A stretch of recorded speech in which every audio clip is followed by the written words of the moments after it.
మన దగ్గర కరెంటు పొయ్యిలు కొనేసుకున్నారు కదా మొన్న, చాలా మంది కొంటున్నారు, ఇంకా కూడా కొంటున్నారు. ఇండక్షన్ స్టవ్స్ విపరీతంగా కొంటున్నారు. అట్లాగే ఆ దాన్ని ఏమంటారు, కుక్కర్లు, రైస్ కుక్కర్లు, కూరలు కలిపి వెళ్ళేటటువంటి కుక్కర్లు, ఇట్లాంటి వాటికి సీరియస్ గా కాన్సన్ట్రేట్ చేస్తున్నారు.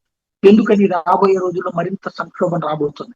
ప్రస్తుతం ప్యానిక్ బయ్యింగ్ అనేటటువంటిది అన్ని చోట్ల జరుగుతుంది. మన దగ్గర గ్యాస్ సిలిండర్లు బ్లాక్ లో కొనుక్కోవడం దగ్గర నుంచి ఇవన్నీ కూడా.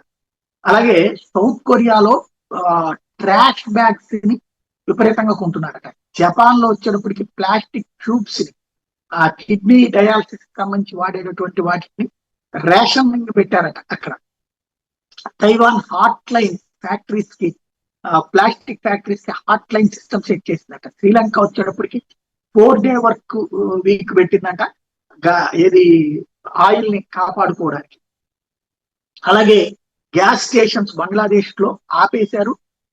ఫ్యూయల్ ఆగిపోయినటువంటి నేపథ్యంలో వరుస పెట్టి ఒక్కొక్క దేశం ఒక్కొక్క అడుగులు వేసుకొస్తోంది.